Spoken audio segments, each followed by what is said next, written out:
Hi guys, I'm excited today with me Sher Griffin, my new friend from Threads, a founder, and on there, and she has really great stuff to say. I really liked it. Felt some similar beliefs and ideas, and just thought she would be a great guest to have. And so, thank you for coming on the podcast. Yeah, thank you for having me, Kendall.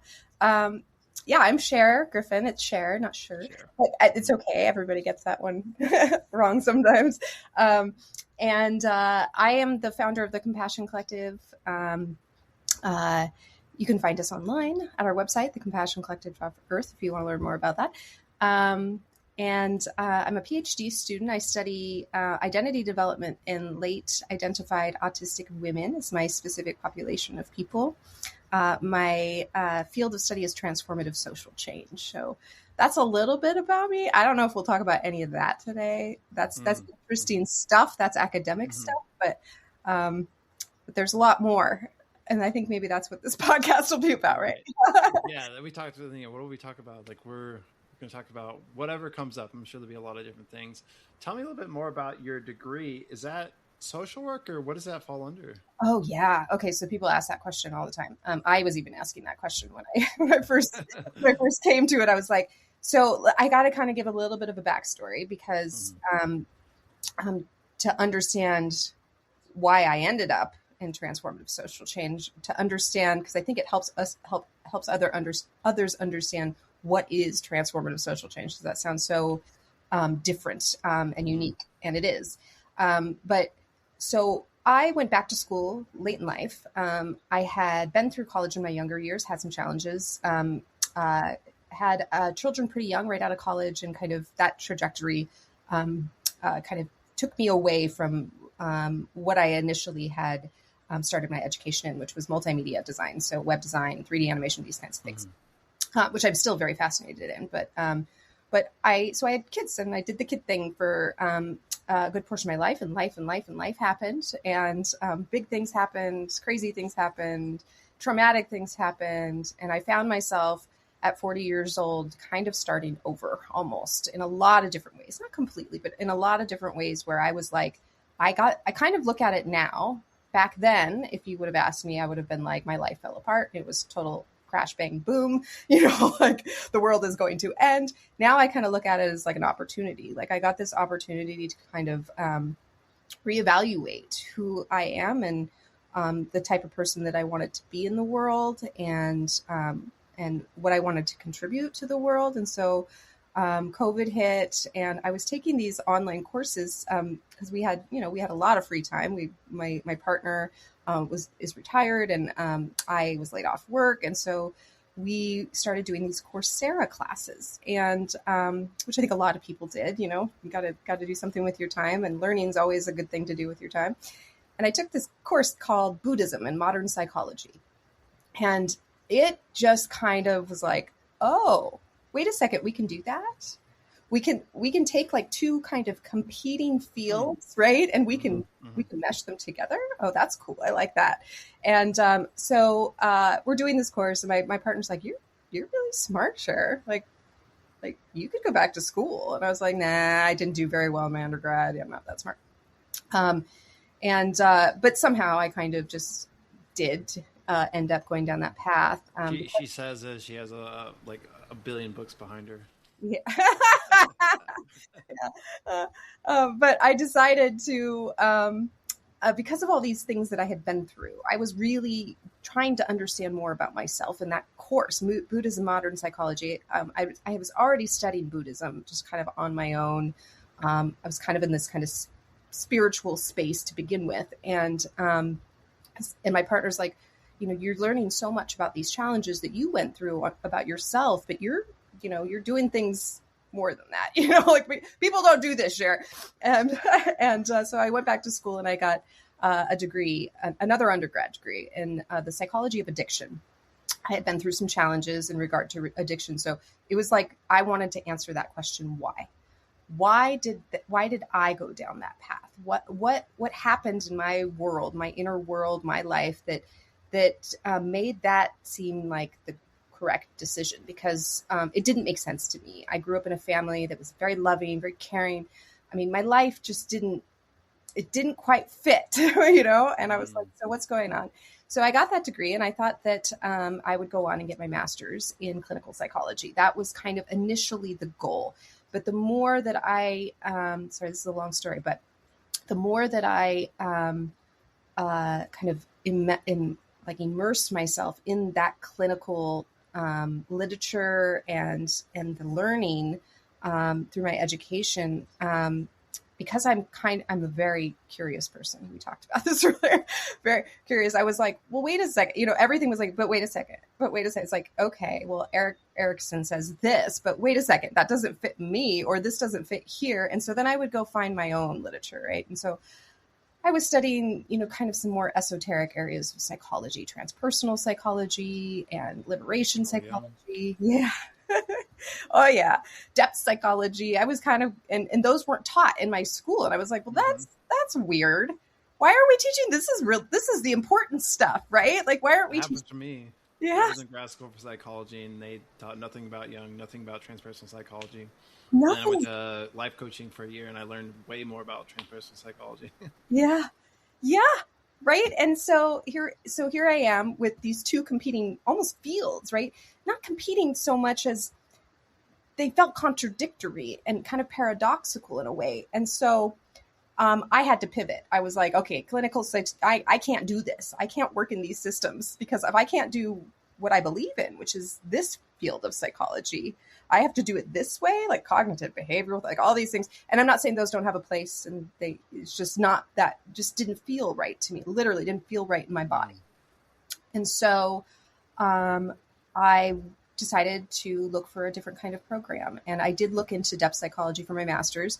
There was quite a few programs across the United States that are really cool. And I kind of ended up meeting a lot of people who went to Pacifica or went to the Integral Institute, or these other, Arizona State has some interesting psychology programs too. But I ended up realizing that a big part of what I was so concerned about, especially in studying the psychology of addiction, was that this is not an individual issue, right? And psychology really looks at the individual.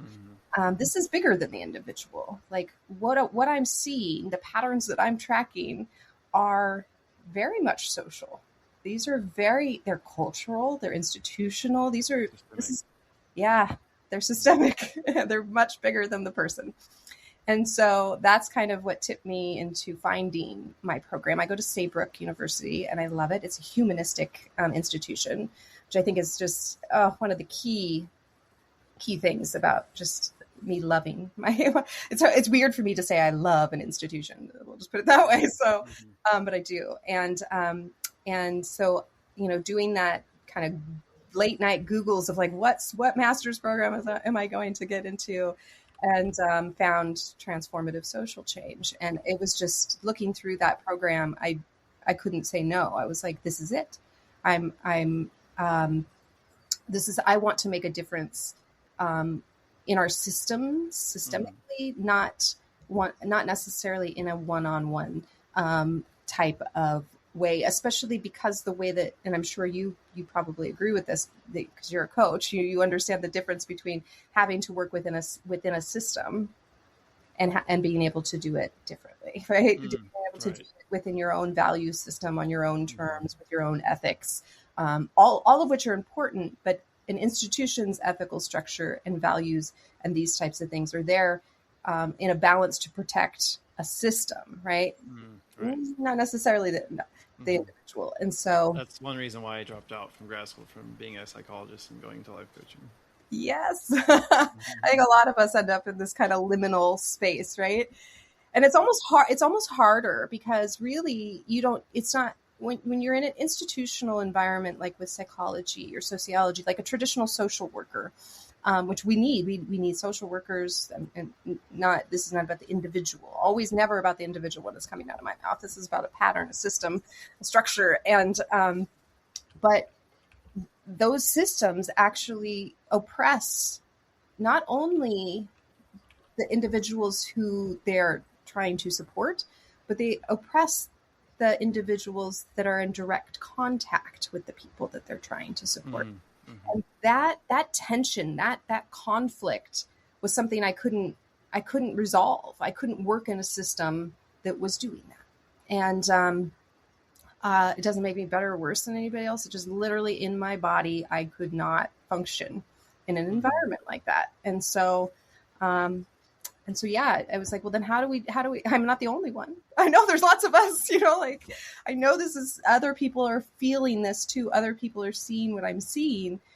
Well, how do I make my seeing valuable? How do I get it, translated in a way that we can shift our systems to be more humanistic, to be more built to actually serve the people that we're meant to serve the people, right? That's ultimately, institutional structures were rhetorically are meant to be built to serve people. And currently that's not what's happening in the United States on many, many levels of our systems, right? We know that. So yeah, that's transformative social change, is we're looking at systems and structures and practices and processes in a systemic way, really seeing how things are affecting other things, if we want to kind of get the complexity science or these kinds of does that fall under sociology, or? So it's kind of cross-disciplinary. Sociology, yes. I'm very deep into the study of sociology and the history of sociology, but we take that same lens onto the field, right? So onto the practice. So whether that's psychology or sociology or anthropology or whatever practice that we're integrating into our work, we're taking that same lens and putting it onto the practice. So let me give you an example. When I look at somebody like a prominent sociologist, like we'll just say Foucault, right? He a very prominent sociologist who contributed a lot to our understanding of structure, right? To that underlying patriarchy as a structure, just for the listeners out there to want to kind of understand having structural awareness. So he brought that into our psyches, right? He brought that into our understanding as sociologists, that, structures mean something. They do. So infrastructure means something, because it allows us, the structure that we're on allows us to be able to make the decisions that we make or not, right? It gives the barriers that we have or don't have. And so, but when we turn that lens on a sociologist like Foucault, we also have to recognize that his ideas and his a person is also part of that structure, right? He has his own biases. He has his own where he was standing when he created his own thing. So yeah, it just keeps turning in on itself. Right. Before we continue on that, what is humanistic? To me, this is good, because many people have different definitions or ideas of what being a humanist is, or what being humanistic is to me. And I think that probably most of my thought process here kind of comes back to Carl Rogers is kind of like my guy when it comes to this. But Carl Rogers really believed in kind of a person-centered view of counseling, of psychology, meeting people where they are at. And that is how I see humanism, is meeting people where they are at. And that's a whole thing in and of itself. What does that mean, to meet someone where they are at? You have to know where they're at. You have to know their location. You have to know their position. And then the kind of secondary piece to that is you have to trust it. And so humanism for me is trusting the interior reality of another human being, that somebody has the self-determination to know what is best for them. When I think about that, that's how I think about it. Like when I think about counseling, when I think about psychology, when I think about systems change, right? Because we can pull that out to, okay, well, if we have to meet people where we're at, what system are we changing? Number one. So let's get that out there.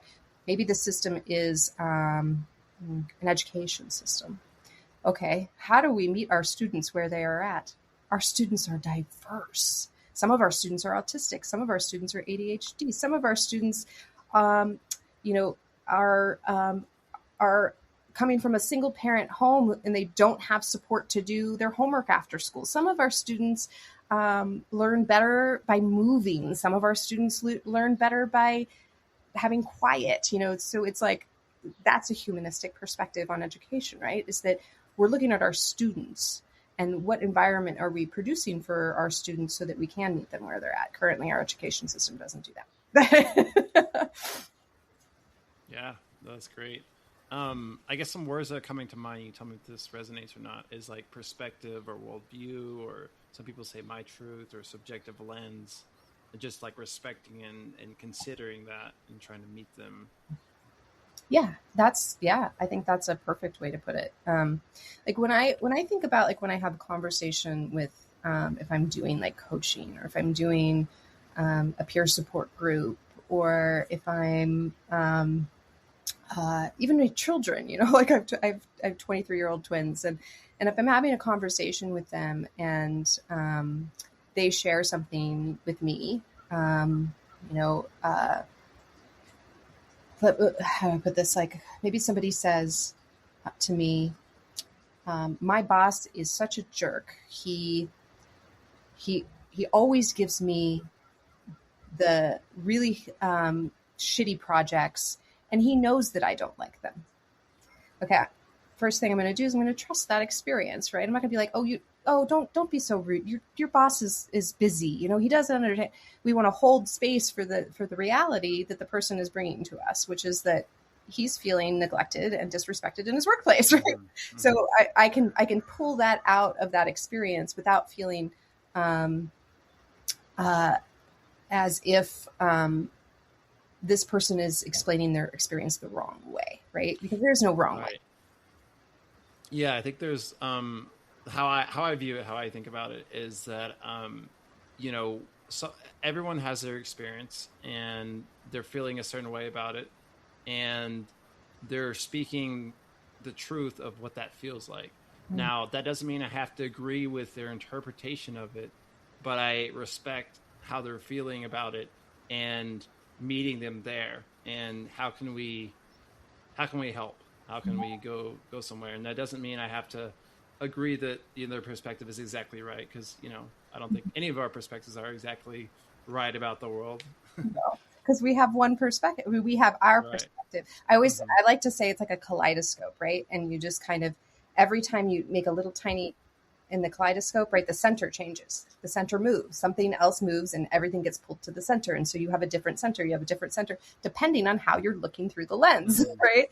That's how I think about it. And so when somebody brings me their perspective, I trust that what they're seeing is accurate. Okay. Now, can I turn the kaleidoscope a little bit for them? Yeah. If I'm meeting them where they're at, and I know which way to turn the kaleidoscope, right? Mm-hmm. And that I've created trust and safety with the individual, that they're okay that I turned this kaleidoscope a little bit. Sometimes people aren't ready for the kaleidoscope to be shifted yet. So you have to know all of those intricacies when you're in relationship with another human being, just generally. This is beyond like counseling or beyond coaching. It's just in relationship with other humans. Mm-hmm. Yes. That's hard, right? Because we bring in so much to our relationships, right? Mm-hmm. In a workplace, we'll go back to the workplace situation. You're bringing in power dynamics, right? So your boss is your boss, right? Like he has control over your livelihood to some degree, right? Like he could fire you. He could take away your literally your bread on the table. And so that situation is going to be different. If I'm the person in that leadership role, I have to recognize that power, right? Like I have to know that, this person may not be able to share things with me this way because of the control that I have over the bread on the table. But a lot of people don't think that way. They don't recognize the power that they have, or they think that it's earned. They think they have the right to have power over another human. So yeah, it's an interesting place to be a humanist, right? To fundamentally believe that I'm not better or worse than any other person in the room, regardless of what the room is, right? That's I don't think a lot of people think like I do when it comes to that. Mm-hmm. Yeah, you're like breaking down you're trying to break down the power dynamics so that you meet someone where they're at, so that it's not hampered, the relationship and understanding and communication. It's not hampered by those power dynamics, while recognizing that they're still there. While recognizing that, and sometimes it's just that's part of it. That structural awareness is saying, I realize that I have power in this situation. And how does that make you feel? Right? Like, I think about that. Like if I had gone into clinical psychology, if that was the route that I had decided to go down, the amount of disclosure that I would provide in regard to consent, in regard to all of these things. And I'm not saying that psychologists and therapists and things don't do this. I'm sure many of them do. And I think that the way that our systems are set up, they don't really give our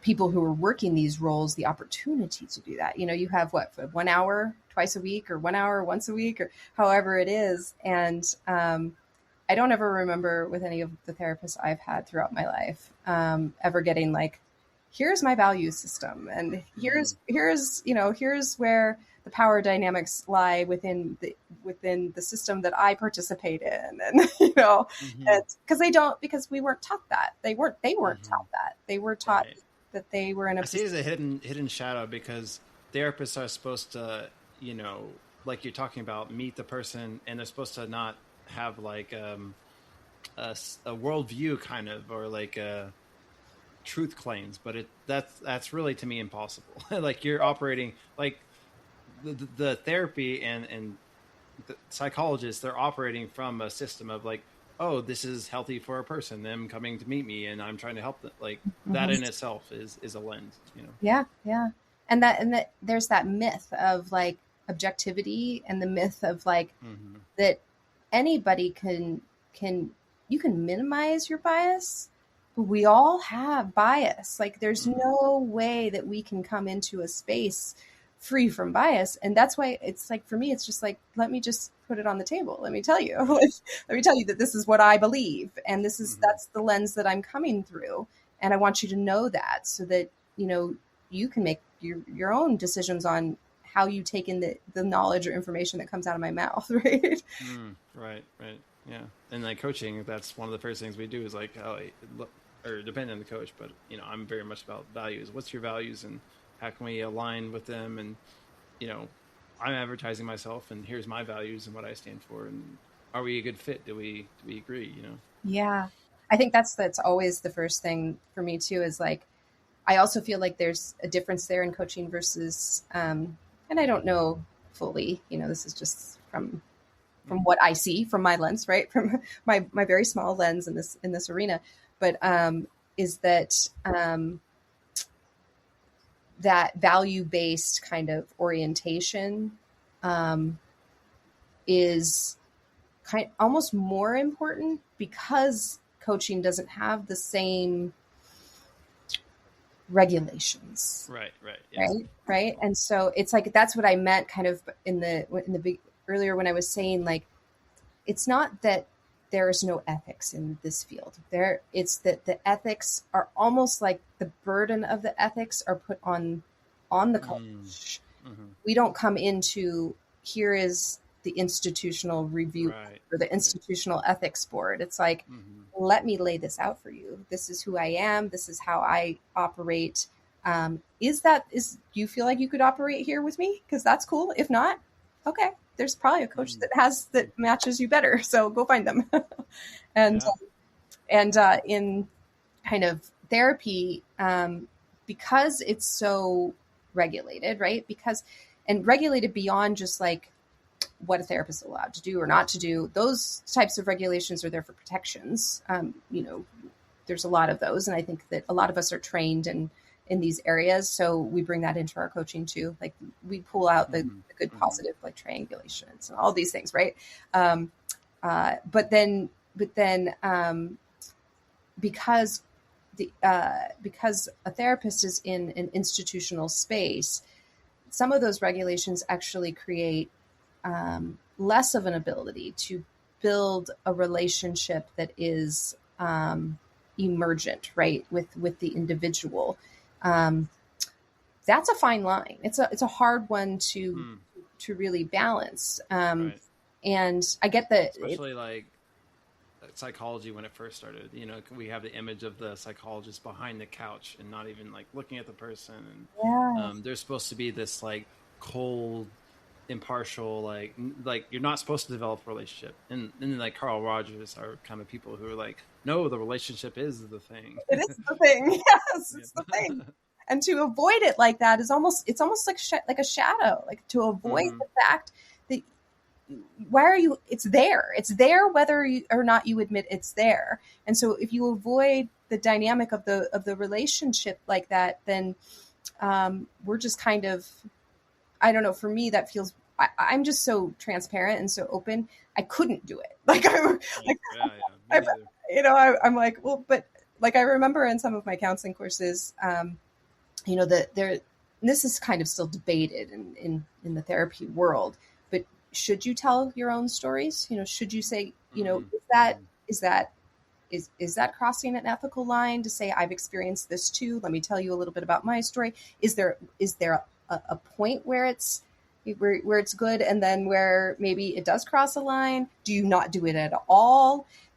Is it rude? Like, so I've heard this one too. Is it rude to say, when somebody's sharing something painful or difficult, to say, to bring yourself into that empathetic field with them? Some people believe it is, you know, and so I can't not do it. You know, that's how my brain works. Like, right. It's very. Yeah, I think of it as like relating to them and like, oh, I'm trying to, you know, I don't have the exact same experience, but where have I felt the same type of feelings, the same type of patterns? So that helps me empathize with you, and then also show you that like I can meet you there and we can relate and we can be in this together somewhat. But I do think, you know, there's times where you don't want to steal the show or make it about you, or they may need to share more, or they're not ready. So I definitely think you have to feel it out. But I agree with you that I think it can be very helpful. Yeah, I agree too. Yeah.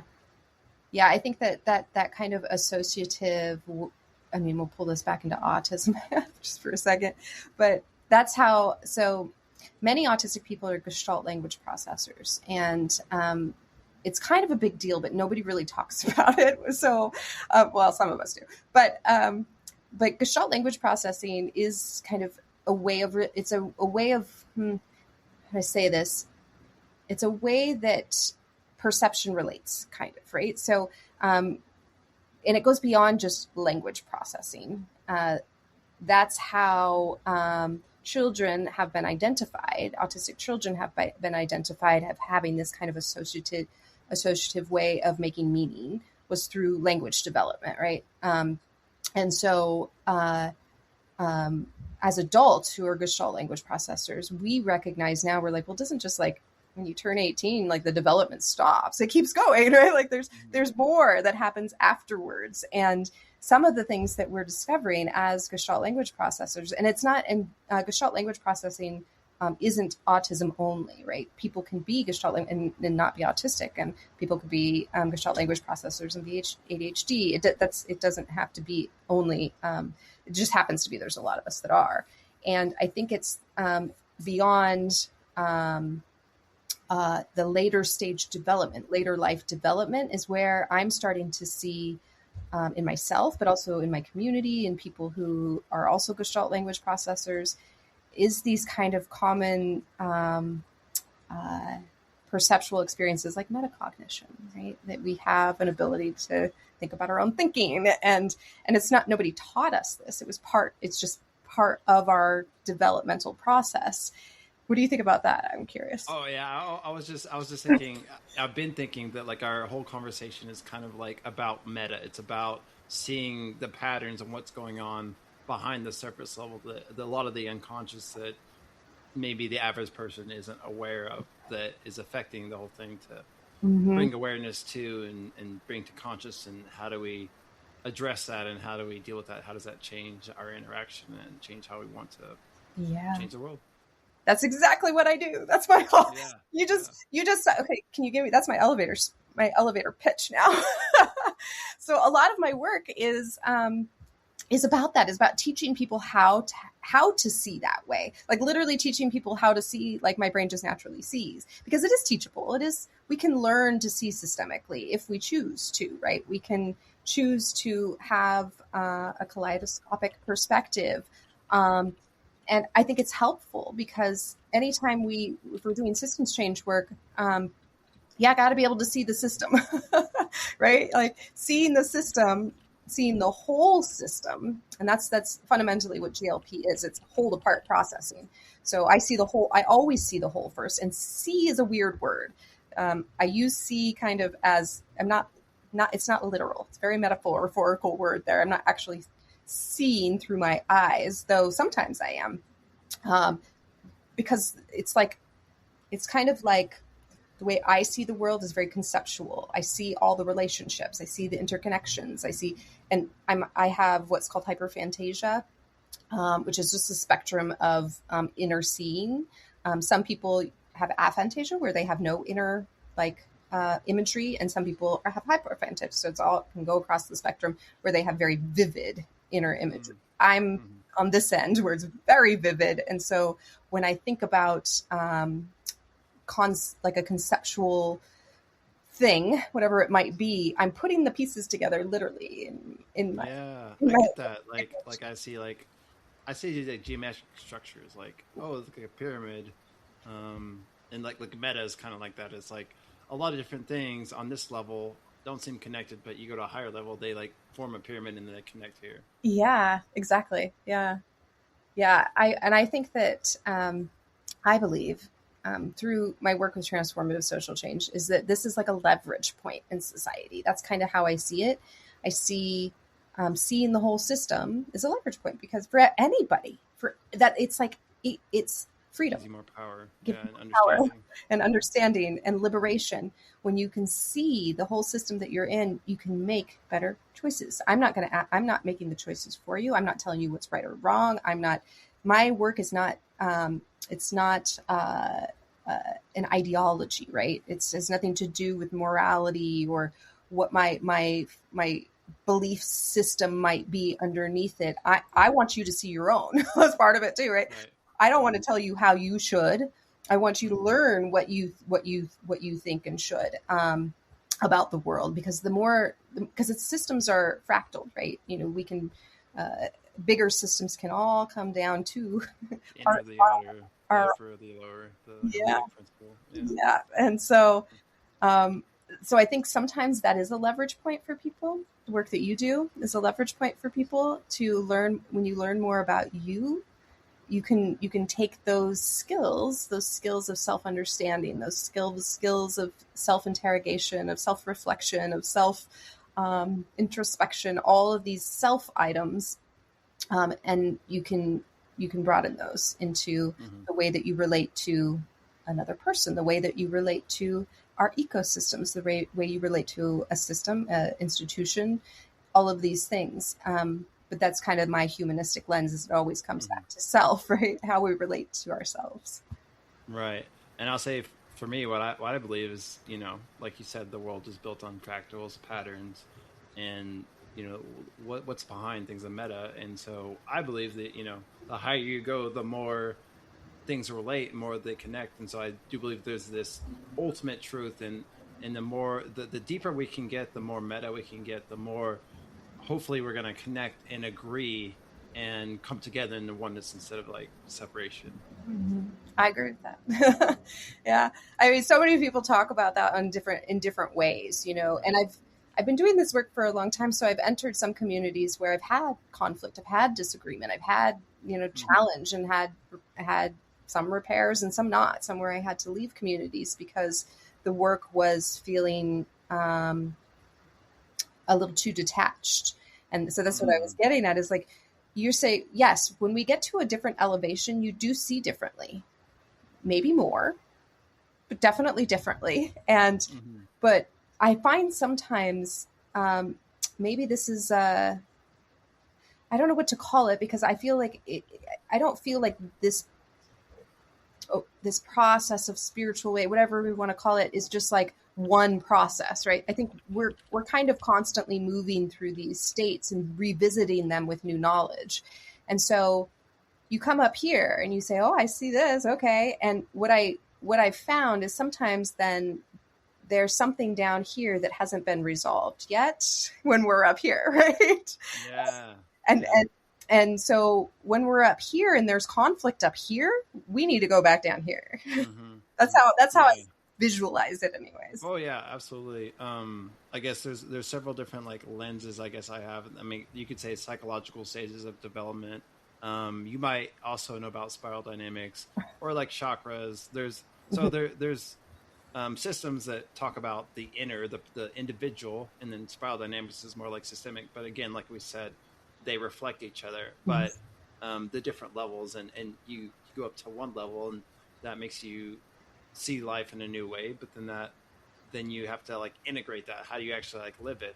You have to go back lower, and how do we make sense of that? And yeah, life is a spiral. It's like we revisit things again, but from a new perspective, new level. And so I agree with you. I think you keep going up and down, but hopefully if you're continuing forward, it's always a greater development.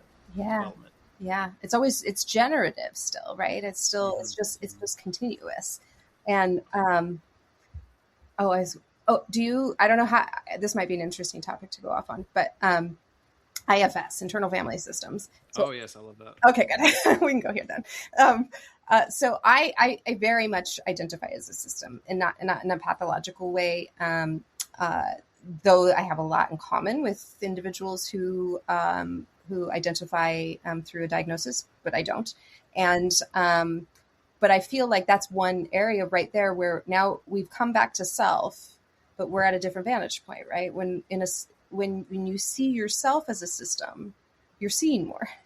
Mm-hmm. But then you still have to come back in to those relationships within your own system, and sometimes do repair, sometimes do growth, sometimes do whatever it might be, which is kind of fundamentally what internal family systems is. I like the process, the practice is amazing. Does it need to be done exactly like that? No. That's where I go back to that awareness is like one individual developed a map. The map is great, but it's not the territory. Mm-hmm. And so that's how I always look at those things, is like, yes, IFS is amazing, and it's not the territory.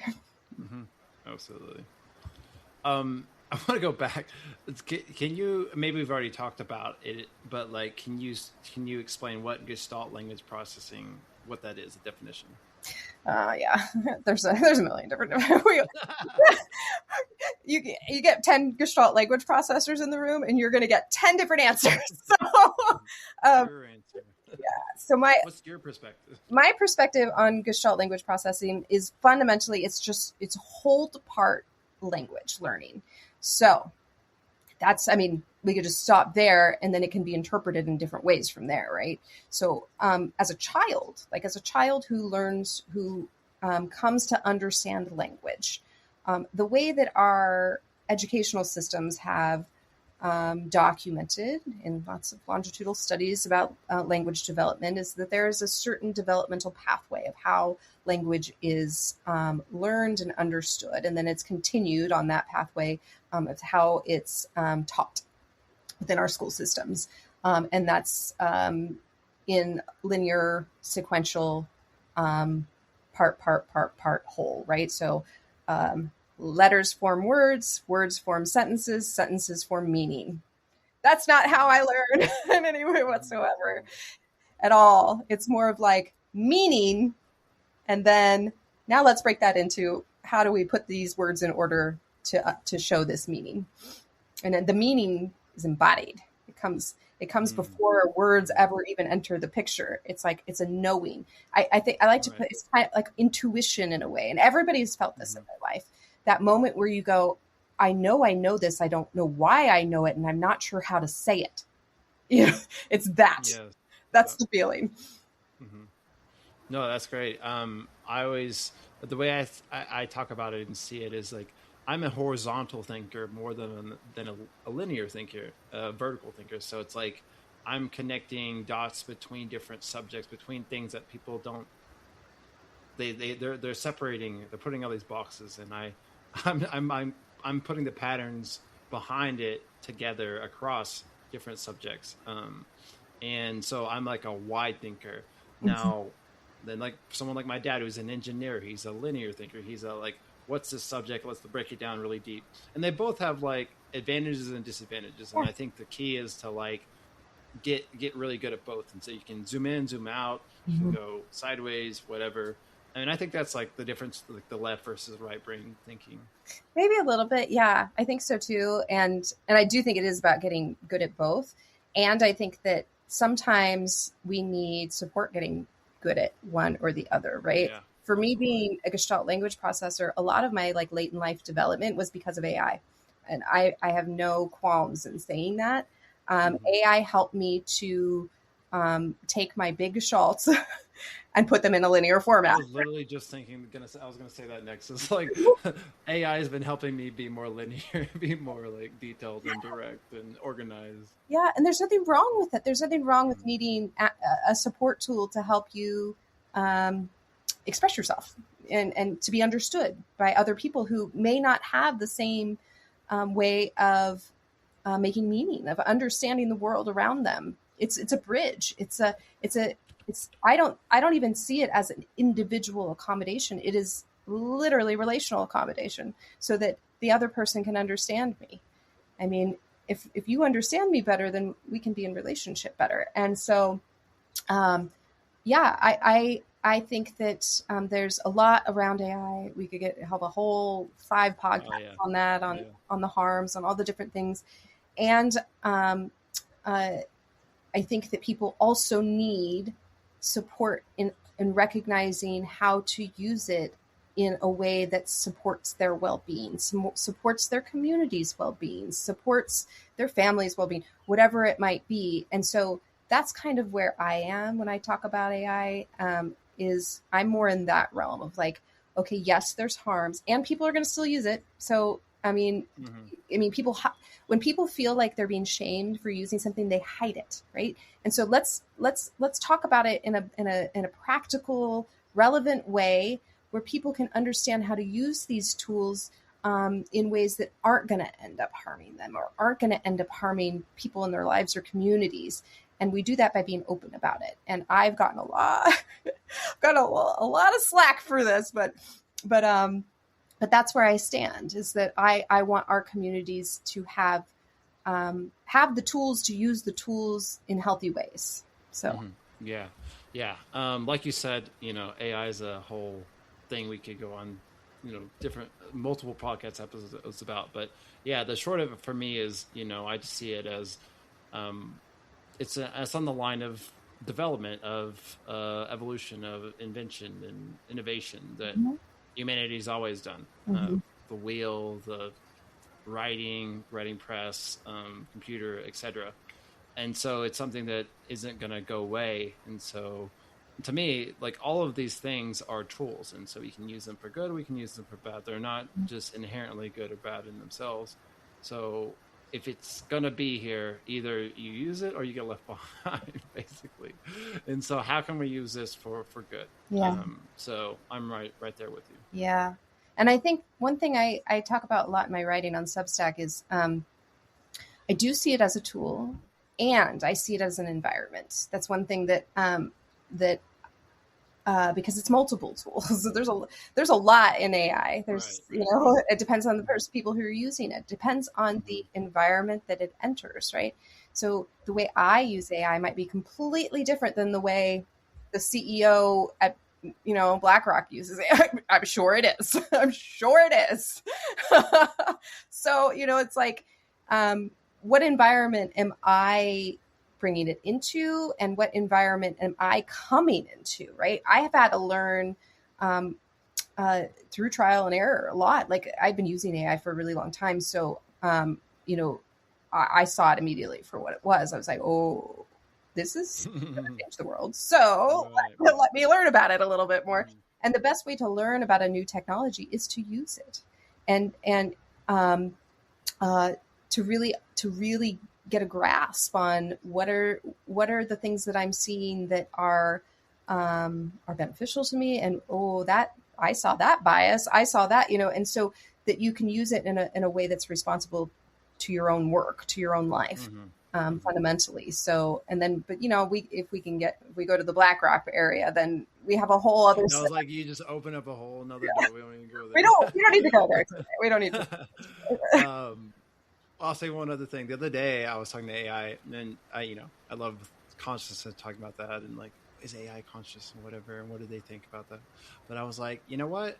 I think AI is actually it's like the collective unconscious. It's reflecting back to us our own humanity, our biases, our gold, our shadows, all of that. We've programmed that into it. So it's actually a mirror to teach us about ourselves, if we can be honest and not just give me the praise and tell me I'm right type of rabbit hole and psychosis. Yeah, I agree. It's a mirror. It's very much a mirror. I recognize that very early. I mean, a lot of, I came to understand I was autistic right around the same time AI came out. And, I'm grateful that I had that additional support during that time, because it's quite an awakening to discover this about yourself later in life. I mean, I really have to say that I don't know how, I don't think I could put it in enough words, the conglomerate of emotional weather that going, wait a second, I've had a disability my whole life and I didn't know it. I mean, there's just so much. And so there's a lot of questions. There's a lot of what does this mean about me? What does this mean about me? What does that mean about me? What does this mean about me? And there is not enough therapists in the world to do that much reflection with somebody, right? There's not enough in the world to be kind of on this constant recursive loop of looking at. And so again, also that can lead to other things if a person isn't in a state of health and support in their lives, right? I was in a state where that was okay for me to do that. It was okay for me to spend time because I had support systems. I had people. They weren't like it seems to me, from what I've read, the people that go into like AI psychosis are the ones that don't have support, and they're so desperate for that affirmation, that love, that like this is where they're getting it, and they cling to that so much that and they just like believe it wholeheartedly, and it just they're vulnerable. They don't have any like buffers or people saying, well, have you considered this, or it's that vulnerability, which comes back to like why I care so much about like sharing what I understand about AI and what I've learned, not from a top-down way, from a bottom-up way, so that people who do decide to, vulnerable people, like somebody who's late in life discovered autistic, and like I said, I had the privilege of relationships during that period of time in my life where I could have go through that process and like just tear myself apart and put myself back together, but not everybody has that. And so then what do they have then when they start using AI? Right now, they have a bunch of people on the internet telling them that they're horrible people. Let's not do that to people, please, because you just push them further further into this. But not everybody sees it that way. And I understand other people's perspectives too, and their fears. And I personally, what I want to bring into my community is not that fear, right? I want to bring in responsibility, curiosity, openness, curiosity, responsibility. I think that one's a big one. Yeah. We could tear that word apart, because able to respond. That's what responsibility. I like that. I've got a friend who does that a lot. She gets a word and then she breaks it down and then she like talks about it, and it's really great. One question I want to ask, earlier we were talking about metacognition. It's actually funny because I've been reading two books, one about consciousness, one about meditation, and they've both been talking about, or at different points, about like the different states of awareness, whether that's something called peripheral awareness or focus or like flow or metacognition. And I definitely think, metacognition is really great, really helpful. But too much of it to me almost seems like, does that not take you out of the direct experience or even out of your body if you're just observing what you're doing? But and you can become it could lead to dissociation or Mm-hmm. just stuck in your head almost. Yeah. You're like seeing life as an observer rather than like being a part of it. I absolutely 100% agree. I think that disassociation is a lot of my experience before I knew I was autistic, but without the awareness of it, right? Like, so like, it's like the unconscious disassociation. Now I can recognize those states of awareness and choose them. That's the difference, right? Like I can say, oh, I'm in this meta state right now. And sometimes I want to be there, and sometimes I want to be there. Sometimes I think it's healthy. Like, I mean, our body does it for a reason. Like, if something's too traumatic, that's one reason why. But also, like, sometimes we need to observe ourselves so that we can get ourselves out of the pattern. Mm-hmm. But grounding, like, it's like knowing all the states and and knowing how to bring yourself back to them. Mm-hmm. And sometimes that needs support. Like, I'll be honest, like I need support sometimes to be like, my partner will say, Cher, the flow states they're great. I get it. You're getting stuff done. In autism land, we call it monotropism, but it's basically flow state. And, the intense hyper focus. Yeah. Mm-hmm. I'm good at it and I love it. Believe me, I like being there. And it's not the healthiest place to be. So I need support. I need support to pull me out of that sometimes and say, look, Cher, there are trees outside and birds and you need to go touch them. Right. So I think it's just knowing, and I see that a lot kind of in some spiritual communities too, where they do spend a lot of time in that, higher state of consciousness and forget that things change. Yeah, things change actually on the ground in community with other people. Like you're not going to change anything up there. Right. Yeah. It might be fun up there, but yeah. Actually leads me to my next question. What was your background growing up in religion or spirituality or the lack of? Yeah. So I grew up in a very open household. So my family were curious. They were exploring, my mom and dad, when we were young, they were exploring religion themselves. And they were very open about it. It was like, well, let's try this. And I think more than anything, they were exploring community more than religion. So we went to a bunch of different churches and we had a lot of bad experiences. I think sometimes I look back now and I can kind of see like, oh, my whole family's autistic. So we were just kind of weird. So we didn't fit. Like it really probably had nothing to do with them. It's just a misfit. We're kind of like not authoritative, kind of our minds don't really think that way. And so these structures, dogmatic. We're not really like that. And so these structures didn't really fit for us. In junior high and high school, I would go to church with friends sometimes more for the community aspect of it than the religion.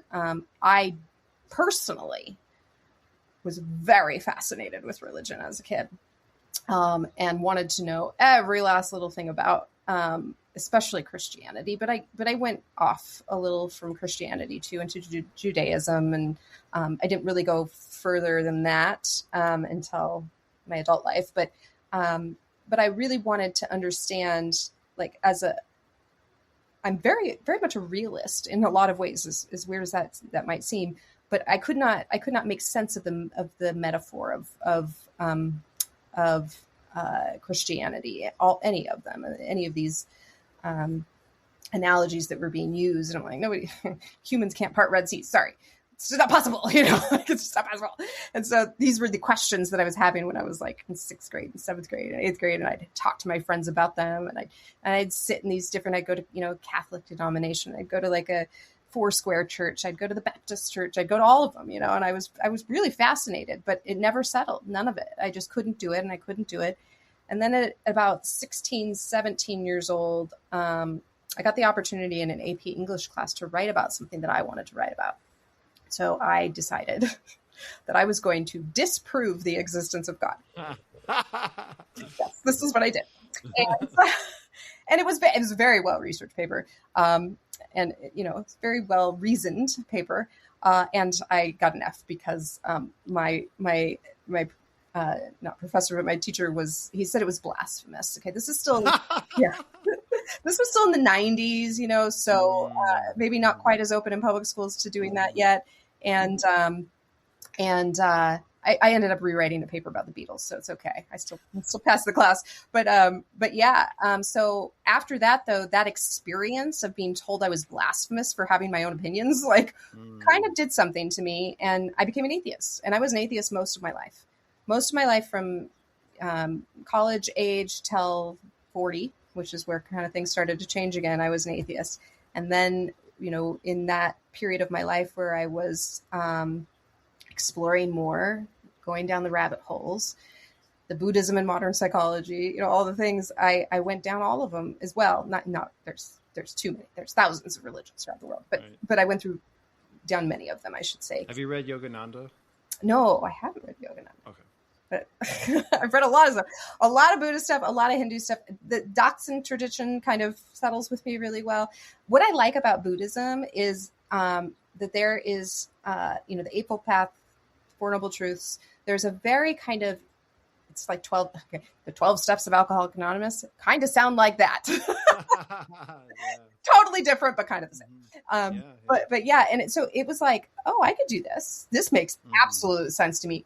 This tradition, this way of being in the world, which is what Buddhism really is. It's a way of being. Right. Let's say it doesn't they don't even necessarily identify as like a religion, and that may depend on the tradition, but it's more of like, here's practices, here's a way of living. Yeah. A way of living, yes. And that that mattered to me a lot, that I could be spiritual and not religious, right? That was the tipping point. I was like, oh, so I can do rituals, I can do practices, I can do all these things. And then I started to realize, well, I've always done these things. I have my own rituals, I have my own practices. I have some that were passed down from family members, that I just never thought of in that way. I never thought of them as spiritual, but they were spiritual, and they were meaningful. And so, yeah, I'm currently a very spiritual person. I have my own practices and my own process, things that I do, my ways of being in community with other people. It's very spiritual to me. But I don't put my stuff on anybody. I might not share it with you, and say you might want to explore that, but it's more of like, go find your own. And if you find your own through community, through I don't have this kind of perspective that Christianity is bad, right? I think white Christian nationalism is bad. I don't think Christianity is bad. I have tons of Christian friends, and their practices are beautiful. And sometimes I do their practices with them because they're meaningful, right? I'll sit and do a prayer with someone at dinner. It's meaningful, and it matters to them, so it matters to me. But do I pray? No, that's not part of my own practices. I meditate. That's part of my practices. But so yeah, I'm super open. I'm like the most open spiritual person in the world, as long as you're not, that's like my one thing about religion, about spirituality, is that, as long as you're not putting it on others, as long as you're saying that your worldview is the worldview. Mm-hmm. Mm-hmm. Yeah, absolutely. I don't want to get too much in the weeds, but I'm just curious, so would you say now that you believe in God or miracles? Yes. And no, sometimes yes, maybe. Just that's the question, right? I don't know if I need to. That's the answer to that. Is interesting. I don't know if I need to believe in something. I do believe that there is something bigger than me. But I also believe that I'm part of that something bigger than me. So a friend of mine, I don't know, a few years back, he was kind of going through his own kind of spiritual, he calls himself a Hayoka. I don't know if you've heard of that term. Kind of, I don't want to butcher this, and your listeners who know, then I'm going to butcher it, and then I'm going to say it wrong and then offend people. So, but Hayoka is kind of like a sage in a way, somebody who's kind of a mirror, who can reflect back, and these. Okay, so this is how he sees himself, but his phrase is, "I am you, you are me. It is us, and us is we." That feels good to me. That just that phrase feels good to me. So maybe that's kind of how I think about God. Yeah, No, okay. I'll tell you. I'll tell you a quote by Mr. Eckhart. It's like or what? Trying to think. It's or hold up.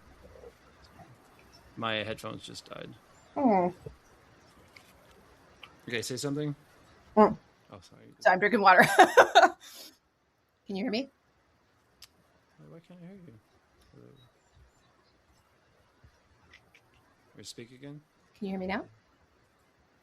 Can you hear me now?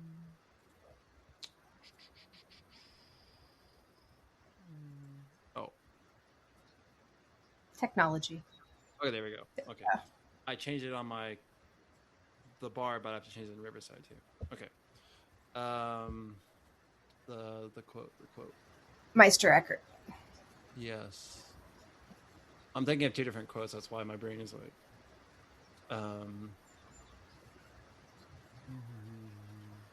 Oh, maybe.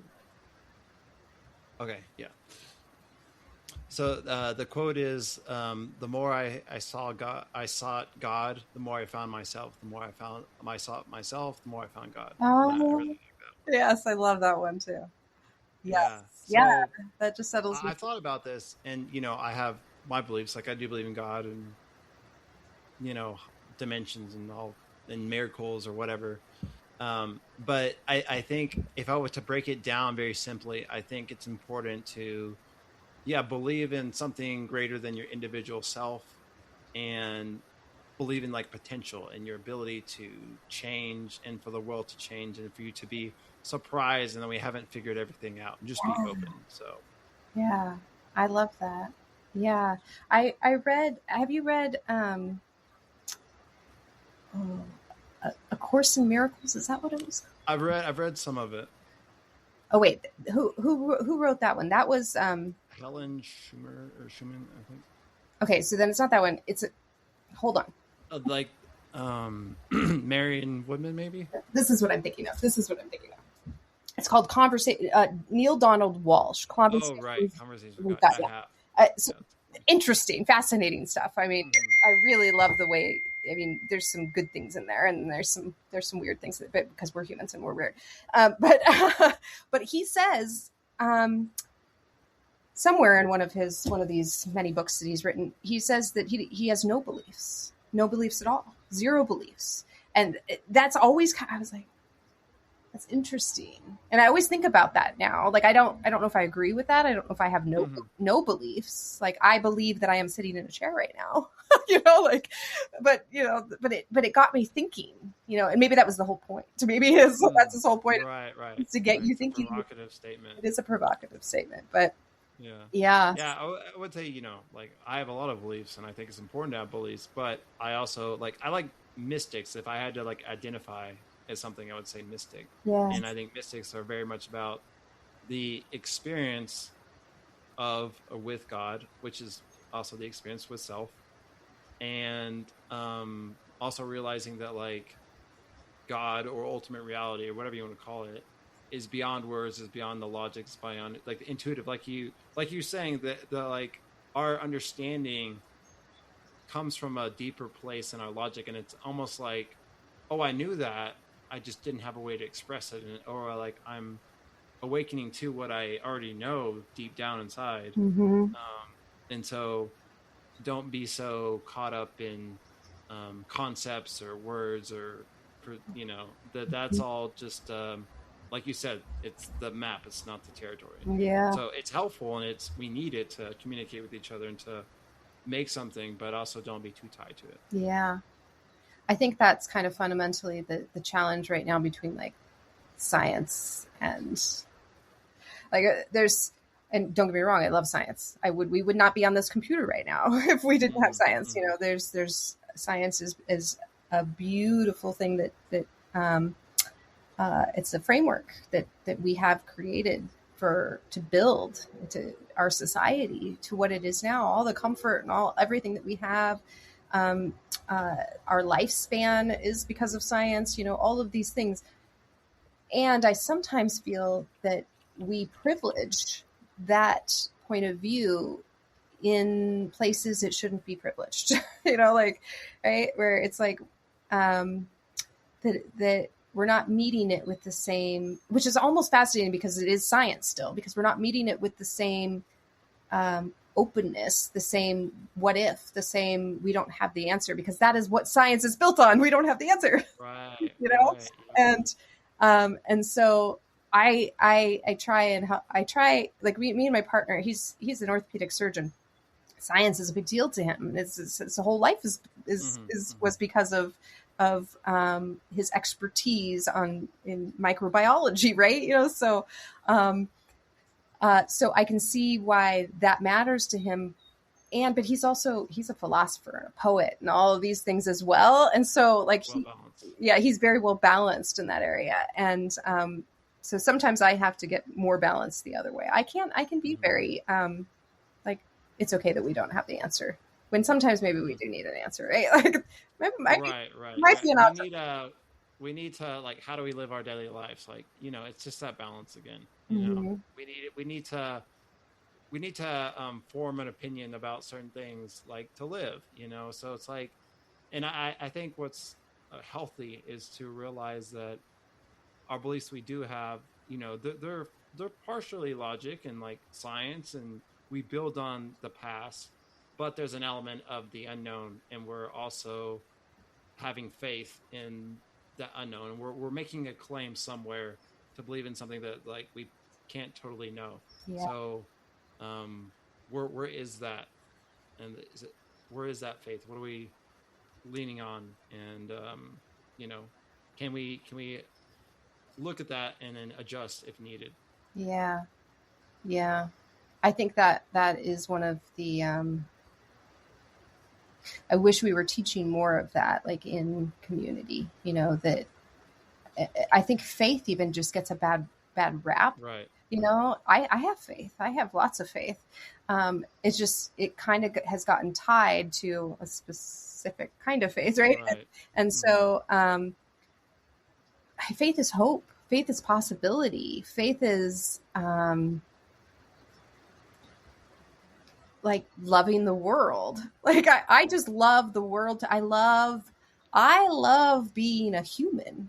Like I really do. Like I really love being a human in the world.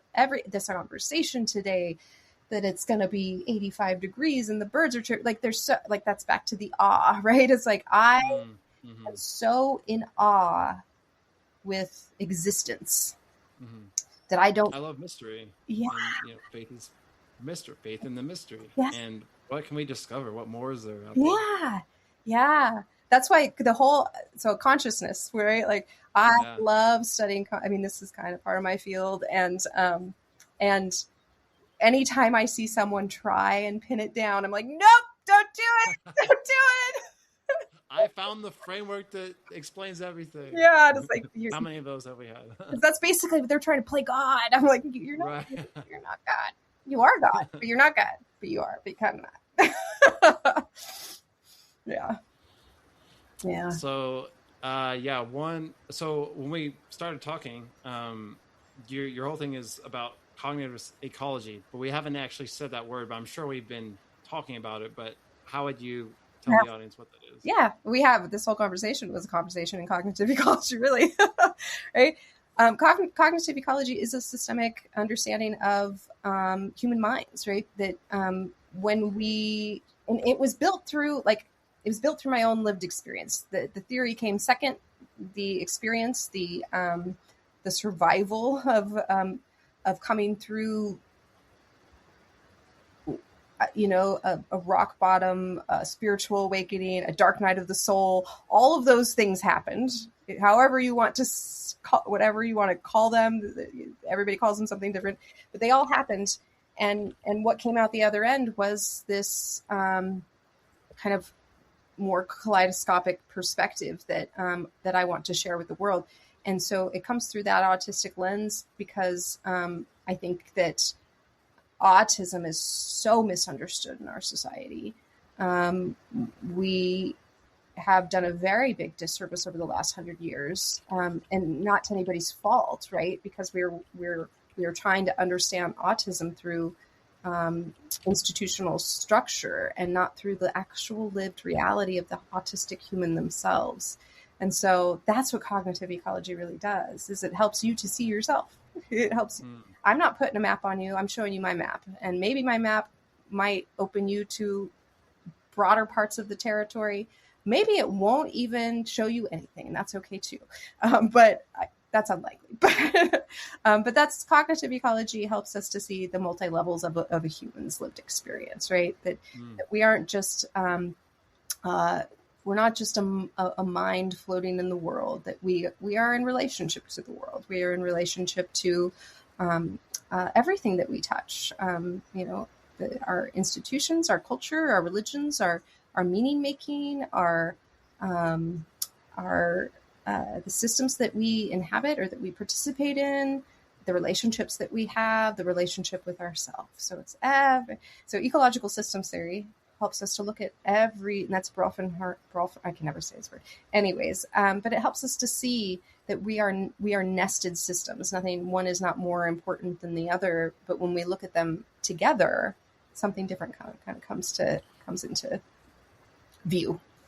Right. Yeah. And I mean, regular or ecology itself, we see that environments as part of a system and everything works together, and it's this balancing, this harmony, this adjustment, this evolution. And I think about, kind of like the capitalistic, rationalistic worldview or stage of consciousness was kind of like, let's get what we can and profit, and like when we came to America, let's conquer the land and take what we can from it. I did an episode on regenerative farming, and that was kind of like the lens of even farming. It's like, let's just get what we can from the land, and we want corn, so we're going to plant corn here, but not realizing like, hey, let's look at the environment, what's healthy for this system where we're at, and we can't sustain it that way, and we have to adjust, and that's what's best for the earth, but that's what's best for us. And so how does that apply to humans on the earth, and humans' relationship to everything else, like the bee population with like different animals going extinct, and how can we readjust and thrive, everything thrive. Yeah, and cognitive ecology, that's fundamentally what that's about. It's just coming from instead of coming from the lens of farming, right? We're coming from the lens of the person, regenerative. Right. How do we regenerate our own relationships in the world? And so that I have a book on regenerative leadership here, but which a lot of the concepts of regenerative leadership overlap with a lot of the other regenerative movements that are happening. And but that's what we're talking about. That's what how cognitive ecology was built, was my own personal regeneration. Like how do I become part of this world again, on my own terms and my own rights, because that's important too. Self-understanding, self-sovereignty, especially when you've had it taken from you. And I think that a lot of autistic people, in different ways, have had their own self-sovereignty extracted. That's the word, right? We extract from our ecosystem. We do that to autistic people. We extract from them without understanding what it's doing to them. And I say that as an autistic human with that awareness that how I participate in systems, and how I'm treated within those systems, is part of that regenerative strategy, right? Like we don't regenerate our school systems by pushing autistic people out. We don't regenerate our school systems by not changing the environment so that an autistic person can be there in a healthy way. Because if we think about it, like in that regenerative farming, we want autistic people in classrooms. Okay. Is the classroom okay for autistic people? Like, is this ecosystem okay to plant corn here? What is going to happen if we plant corn in this ecosystem? Do we need to change the ecosystem and maybe not the person? Not the corn? Yeah. So I've thought of like, my words are, we've tried to fit like people into a certain box and hey, just fit in and, this is what's good, you know. Yeah. But tell me about how you would say that they've been extracted from hmm autistic people. So I would say that autistic people, the concept of masking gets brought up a lot, right? Right. Um, I kind of have a different perspective on that. Masking is adaptation. So when an autistic person is asked to adapt over and over and over and over, that's the extraction. That's the extraction of we are now accommodating. Masking is an accommodation to the people around us. That's what it is. And mostly done unconsciously by small little micro traumas. Like you're saying that wrong. You're doing that wrong. That's not appropriate. That's this. And all of these little corrections, you adapt to every last little correction. And because the environment, not just the people in the environment, and nobody's this isn't malicious. Nobody's out there going, "Oh, we're going to make this horrible for autism." Like that's not what's happening. But we just haven't listened, and that's how we then repair that is we listened to what autistic people need instead of just assuming they'll adapt to the environment. What do we need in our environments for this to be? And I really believe that happens on small scales, not big scales, right? We don't do this as a top down endeavor. The master's tools will never, fix the master's house. Anyways, Audre Lorde. So I think it does happen on smaller levels where we get an opportunity to not be extracted from, but listen to, be heard in our own experiences of how we experience the world and what that means. Whether or not people want to change, that's up to them. I can't change anybody. When I discovered I was autistic, some people did not want to change for me, and that's okay. They moved on. Some people wanted to understand better and wanted to understand how my experience in the world was, and they made the adjustments accordingly. They made the accommodation for me to stay in their life, and that was beautiful. And that's kind of fundamentally how I see it. And I know that every autistic person is kind of different when it comes to this. Some really do feel a top-down approach is necessary, that we need this. I just don't know how that transformative social change doesn't happen that way. It happens in little pockets of understanding, and I think we create more pockets the more that people like me kind of have the capacity and ability to have those conversations. The more it spreads out, and then more safety is created for more autistic people to continue to have those conversations and to be heard in their real lived experience. So yeah, that's kind of how I think it happens. So we stop extracting, but yeah.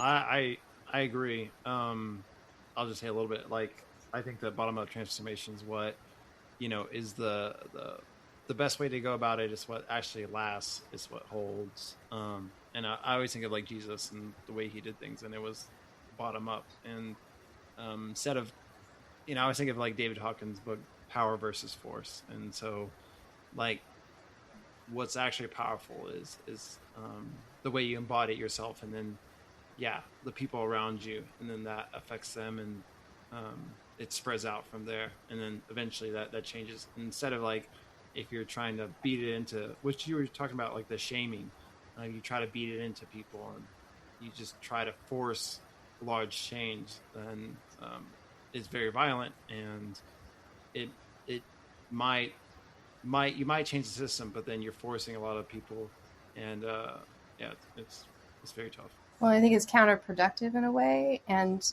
it kind of, when I say like the master's tools won't dismantle the master's house, it's a metaphor, but it's saying that what created the pain and suffering for autistic humans, we're not going to fix that by doing the same thing in return. Right. You're like, it's paradoxical to the message you're trying to. Mm-hmm.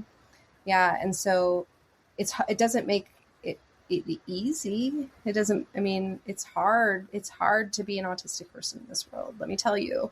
I don't, just for my autistic brothers and sisters out there, I have a lot of privilege to be in the space that I am in now, to know myself so well, and to be able to communicate with people in a way where I am heard. It's not the case for a lot of autistic people for a lot of different reasons, because they don't have access to language. They can't speak. So that's a big one. Because their ecosystems are not, their ecology is not conducive for them to speak about their pain and suffering in a way where it will be heard. There's just so much happening in autistic people's lives that is very, very diverse. And so I never, ever want to come on a podcast or in any space and speak beyond my own experience, because, right, I can only know what it's like for me as an autistic person in the world. And I wish the community would understand that a little bit better, that we're not in competition with one another. We're each individual humans in the world, and there is no one autistic experience. Once you've met one autistic person, you've met one. You've met one. And that, right, that we can look at autism at different levels, right? We can say, okay, there are some things that could happen at a systemic or a policy level, right, in regard to disability, in regard to autistic people. We can look at things at a at a clinical level in regard to all of those things are really valid to be looking at, but they still don't explain autistic people. Mm-hmm. Mm-hmm. Yeah, I think it can be hard when you're speaking about autism, and like you said, a lot of them maybe don't have the capacity or ability to articulate as well as you do, and so they might have shadows around that, and they might feel pain that you're able to do that and they're not. And even though you're being transparent, you're like, this is my perspective, this is my experience. Mm-hmm. They're just projecting that shit onto you, and then again, they've also been hurt by people, so they have that pain. And because it's not fair. It is not, there is nothing fair about me being able to speak about my experience the way that I do as an autistic human, and someone else not being able to. That there's no fairness there. But it's not my responsibility to hold all autistic people, right? Like, right. That's right. If I was to put that on my shoulders, like, I've been there in my life. I've been there in my life where I felt like I had to save the world from itself. Like, that didn't get me in a good place, let me tell you. And right. I can only the savior complex. Yeah. Oh yeah, I've had it. And so I can only share what I can share in the most responsible way that I can. And some people still, that's not enough for, and that's their prerogative. I can't do anything about it. Yeah, and the pain of they want relief, they want answers, they want change, and so they want that quick answer, that big change. But that's a tough one. Yeah, and policy change is that's a whole nother world. That does not happen on social media, I'll tell you that much. Yeah, right. But yeah, I just want to say, for me, I think it's awesome what you're doing. You're speaking out, using your voice, and you're talking about your experience and what you've learned. And so whether or not people see it, you're doing your part, making a difference and helping the autistic community. Yeah. And I believe that all autistic people deserve to have their voice heard. I want to make that very, very clear. And like, I do support groups every week for autistic people to have their voice heard and to help them learn to have their voice heard, because I didn't just like wake up one day with this voice. And we talked about this maybe before we push play on the podcast, I don't remember, but I said I didn't always have this voice, and I didn't. Mm-hmm. This was a hard won voice. And I'm not going to diminish myself over that. Like, this was something that I fought for. I fought for this. So, and I'm also, because I fought for it, I want to help others fight for their voice as well. So. Yeah. No, I feel that. And, I've had a therapist friend. She's like, I think you're autistic. I'm like, I don't think so, but maybe. So I don't think I am, but it's possible. But I'll just say that I'm a sensitive person, and, see the meta and felt different growing up, and I didn't have a voice either, and so that's also been my journey in finding my voice and speaking out. And so I also want to speak up for sensitive people and hopefully help them find their voice and do the same thing. So I think it's a great mission. Yeah, and I'm when it comes to that too. Like neurodiversity is my mission. Autism is part of the neurodiversity, right? It is just, and like you said, I meet people and they go, maybe I relate to you. So maybe I am autistic. Maybe I'm not. It doesn't matter. It doesn't matter if you are or not. We're humans. Of course you're going to relate to me, right? Of course you're going to feel like I have that experience too. And maybe you are autistic. I mean, that's up to you to decide whether that needs to be like set in stone or that needs to even be in your lexicon of how you describe yourself. It happened to be part of my journey. Yeah. So I'm curious, you talk about finding out like when you're 40 and kind of going through an awakening during this whole, what, do you want to talk more about that? Like the awakening? what happened? How did you find out? And oh yeah. That? Okay. So, it's hard to like pinpoint like a starting point here. Right. It's like, there were so many things that kind of happened in my life, but we'll just say that a lot of things happened in my life. A lot of traumatic experiences happened that I really don't think I understood as traumatic. We didn't have that. Because the micro traumas, like the small things. Yeah. But some bigger ones too, but still didn't see them as traumatic. Still kind of turned them on myself. Because I didn't grow up learning about mental health. I didn't grow up learning about any of that stuff, right? And so I think what happens to people when understanding about your own mental health is kind of, you aren't giving access to that for whatever reasons, because of the messages that you're receiving about it, all of these things, you ignore it, right? And so that was a lot of the reason why I ended up in the place that I was, is because I became so detached from self. I was like on autopilot, just surviving the world.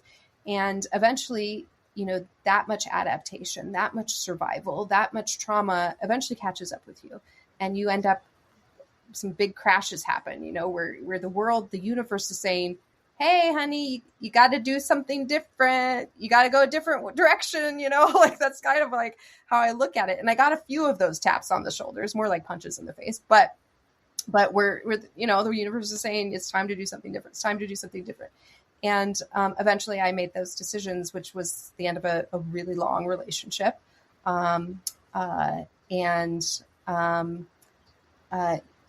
The end of using alcohol as a strategy to cope with life. And for those out there who have had family members or friends or relatives or even yourself struggled with a substance use disorder, you're not a bad person because of that. I just want to put that out there. Coping strategies can come in all different shapes, sizes, and forms. And I am just very grateful that I was given the opportunity to look at that differently. And so that really was kind of the beginning, was recovery, like really, really not using the alcohol to turn off all the stuff, all the feelings, all the emotions, right, all the things, all numbing it all out. And I had to actually process it. And it was a lot to process, a lot. It wasn't just like, oh, let's, I think maybe I'll go to a couple of recovery meetings and I'll be good. No. That's not how this works. And because one door opens another, which opens another, which opens another, which opens another and another. And before you know it, you have a PhD in transformative social change. So here we are. But yeah, so I mean, I really think that the story changes. Like we talk about the going and up here and then coming back down. It changes. It's changed over time. I write a lot. I am a writer, and I can even look back at some of my old journal entries and kind of like laugh and giggle at myself and be like, "Oh, honey, you thought that?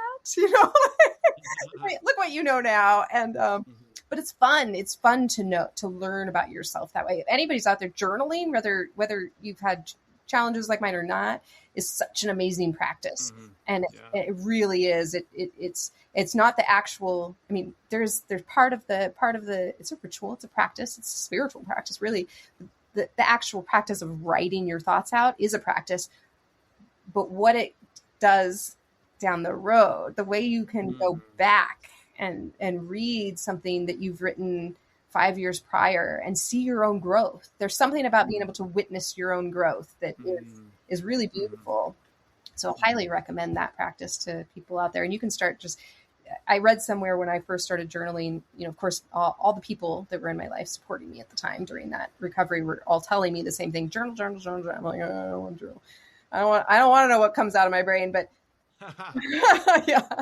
And, but it was, I don't know who it was, somewhere, someone I read, said to do a 21-day journaling challenge. And they said after 21 days, like a habit forms, you know, and I think that's a proven neuroscience thing. So we'll go with it because it worked for me too.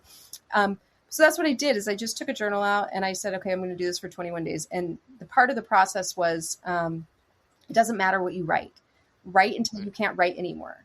You could write the birds are blue and the sun is, you know, blah, blah, blah, blah, blah. It doesn't matter what you write. It's just about the writing until you can't write anymore. If you write 2 words or 10 words or 5 pages or 10, it doesn't matter. And you just do that for 21 days. And even if you miss a day, that's okay. If you miss 2 days, that's okay. You just keep going for 21 days. You don't, it's almost like a practice in de-shaming yourself for like, oh, because that's a lot of people, like if you're to the 20. Yeah, perfection. Just get it out. It doesn't matter what it is. Yeah, but a lot of people will stop doing a practice because they didn't do it perfect or because they messed up. They stopped it. They didn't do it for a week. That doesn't matter. Who cares if you stopped for a week? Go back and do it again. You just start again. You just start again. It doesn't matter. And that has really settled in me in my life. Like with anything, you know, like I forget to brush my teeth all the time. It's truth. Autistic truth. This is an autistic thing for sure. We self-care stuff can sometimes slip off the edge. And so I'll bring this practice in for myself just with brushing my teeth. And I'll be like, okay, I forgot for 2 days. That's okay. I'm just going to do it again right now and just start back up, you know? So it's a helpful practice. I don't know. It's my own cognitive behavioral therapy. Oh yeah. I've been doing morning pages, which is basically the same thing. Just when you wake up, just start writing for 20 minutes and whatever comes to mind. And yeah, it's a great practice. And I would say reading, but then writing was a second thing that really helped me growing up, and understanding myself and therapeutic and spiritual, all the things. Yeah. Amazing. Yeah. And you guys can use AI if it's something that's helpful for you there. It's really, what I do, it's more of like a reflective practice with AI. Is like if I have a few things that are just kind of like stuck in me or on my mind, I just want to get them out, like because I want to get on with my day. I don't want to keep spinning in this thing. I'll just like literally talk to the chatbot, like just spill everything all out, and then it'll reflect something back to me, right? And then that I couldn't think of on my own because it helps break blocks. Yeah, so mental overthinking loops. Yeah, which is really helpful. But again, you know, it's the same with everything. Like, keep track of your own obsessions because that can become its own self-reflection, can become its own obsession. Yes. Yeah. Have you listened to the Telepathy Tapes podcast? I have not. And I know it's like so many people ask me, I'm going to do it eventually. I will do it. So here's the reason why I have not, which I think is a good reason. I have twin sons, who are 23 now. They're this kind of really, we haven't proven this. We'd have to get a DNA test to prove this, but we're pretty damn sure they're this kind of rare twin that is semi-identical and mirror image twins. And so when they were young, they did not speak until they were 2 years old, not one word. There was one word. They both said yellow. Okay. So I think it was yellow, trying to be yellow, but that's the only word they said it. They said it in different ways and at different times and at different tones and intonations and stuff, but that was the only word they had. And the pediatricians kept telling us that, it's just kind of normal. That happens with twins.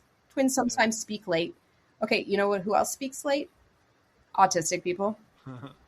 But here nor there. Um, so on their second birthday, and my son's names are Hayden and Dylan. On their second birthday, Hayden just started speaking in full sentences.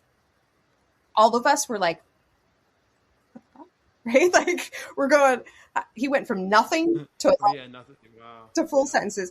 And so that was fascinating. Dylan still didn't speak for another 6 months. And here's where the telepathy thing comes in. Hayden would translate for Dylan. Okay, he would tell us, like, he wants some Ritz crackers, Mom, or whatever it might be. And he would constantly do this. And that was just really fascinating to us. And then at about 6 months after that, then Dylan just started speaking in full sentences. So it was really crazy. And so we've always kind of had this conversation in our family that the boys are telepathic because they know things about each other, even when they're not in the same room. You know, like Hayden will, I've had this happen so many times where I'll be sitting with Hayden, Dylan, he'll be at my house, Dylan will be at his house, and Hayden will say something, and like Dylan will text, and like it's these really weird instances where he'll be like, oh yeah, I knew he was going to do that right now. Like, or I knew that was going to happen. And nobody really believes, they don't, I talk about it more than they do because nobody believes them. I think if you're this kind of in a twin relationship, like if you have a twin, I think there's something about twins that. Yeah, I've heard a lot of twins that they have that kind of connection. Yeah. And then telepathy talks about autistic people having it too. So. Yeah. And so that's why I haven't watched it, because I'm kind of afraid I might be like, oh, you know, like it's going to be like, oh, you know, like maybe this is real, you know, I don't know. Oh yeah. It starts, you know, I really appreciate it because like there was a, like, you know, Gaia TV. Mm-hmm. It's very, very woo, very spiritual. Yeah. And I am part of one, this guy was interviewing channelers, but then he like interviews non-verbal autistic people. And so he already came up with the same thing with telepathy tapes, but from that woo-woo. But telepathy tapes is like from a neuroscientist coming from that end, how can we improve this and blah, blah, blah, do tests and, you know, from the psychological world and trying to, you know, be legitimate and rational, like, you know, help those people from coming from that end. Yeah. But it does get very, very spiritual and very like out there over time. Yeah. But yeah, it's great. And so I think there might be something to autism with communication and awareness and connection to the non-physical, or like the I think there could be too. And, you know, and not only, I don't think we're like uniquely connected to another dimension, but I think that a lot of us are connected to different, and like, I don't talk a lot about this stuff, the woo-woo stuff, because,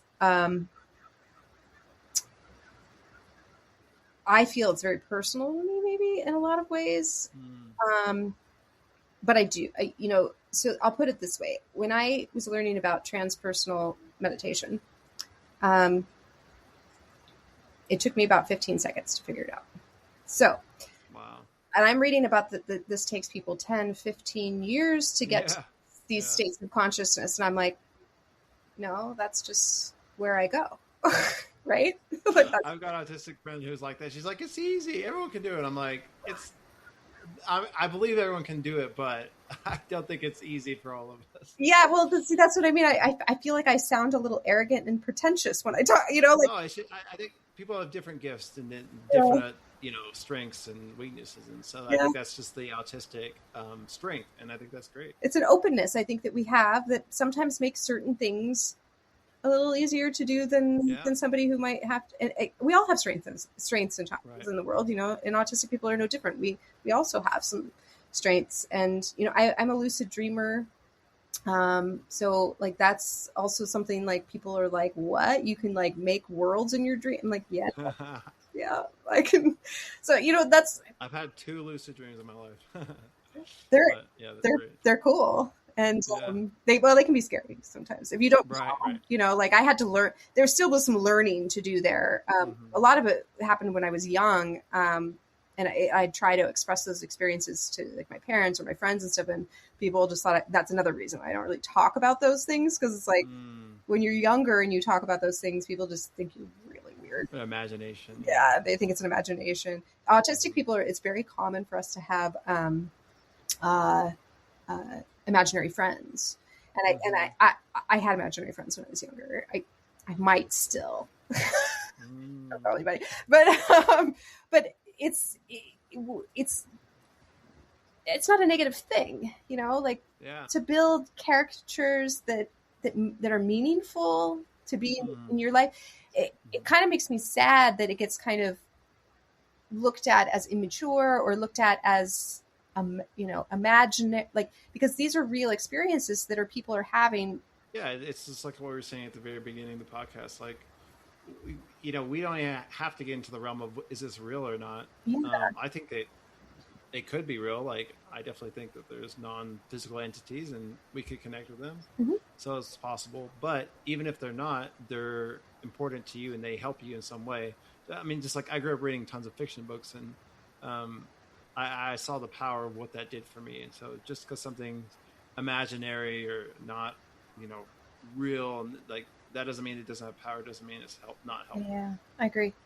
I mean, and if we look at, like, that's what fantasy is, right? Like, people, I mean, we need that as humans. We need. How do we grow if we can't imagine changing? Yeah. With something different. Yeah. That's fundamentally my point of view on that too. It's like, I don't, how do we make a better future if you can't imagine a better future? Right. I think autistic people might be uniquely good at doing that. Yeah. Yeah. The last question I have for you is, or I guess the degree you're doing, what is there, like a jobs in that area, or is that just something you're doing, and what are you planning to do with that, or is that just something that you want to get educated and use it in your life? I think for each individual person who comes into this degree program, it's different, because we all have our, like, not everybody in transformative social change is studying late identity development, autistic women. I am definitely the only one. And so I think that people come into that program because they want to make change in their communities, and how that change is being made or what type of role they're trying to go into to help make that change is unique. Some people want to get into government work. They want to do change at that level. Some people want to start their own nonprofit. Some people want to do, for me, it's education. That's a lot of where my work lies, is in building new types of educational models for our communities. And we have a lot of opportunity for that right now. Unfortunately, the reason why we have that opportunity sucks, but we are going to be, our communities are going to be needing some unique, innovative ways of learning. And especially with AI coming, we have information now at our fingertips. So, if the goal of education isn't this kind of, what Paulo Freire called the banking model of education, where we just insert information into the students. Yeah, it's more about like memorization than actually like how do you learn, how do you think, original thinking. So that's what I want to do. That's what I want to. I want to create new ways of learning together, right? Neurodiversity and what that could look like for our future young people, because we have a different world than the one that me and you grew up in. So. Yeah, absolutely. That's amazing. I love that. Did you want to say a little bit about your community and what you do? So a little bit. I do a lot of things.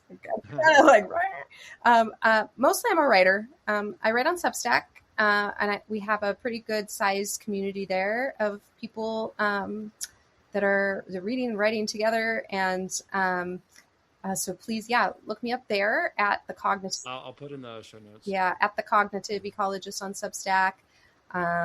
The Compassion Collective is a very small collective of people, and we meet weekly, and we're very values-based kind of collective. So you go to my website, go to our website, and you feel your way through, and you see if this is something that it sounds like it would be meaningful for you to participate in. Where it's not for profit. It's It's all volunteer basis. The people that contribute to the community or that participate in the community or facilitate support groups, these types of things, all volunteer basis. So I have 2 books. One is coming out on paperback on July 16th. Oh, exciting. Which is really exciting. It's called The Lost Girls, which goes kind of into depth on the experience of these late identified autistic women that I've been in community with for over 3 years now. And so those of us diagnosed 40s, 50s, 60s, like we are lost. I say that with love and endearment. And then Cognitive Ecology, Mapping Your Mind for Self-Understanding, also on my website, but also on Amazon if that's a place you prefer to look for books. Awesome. Is there anything else that you wanted to talk about that we haven't yet? I don't think so. This has been wonderful. Yeah. I just want to say thank you. Like, what a great conversation today. Yeah, I really enjoyed it. And thank you so much for your insight and wisdom and your energy. Loved it. Okay, wonderful.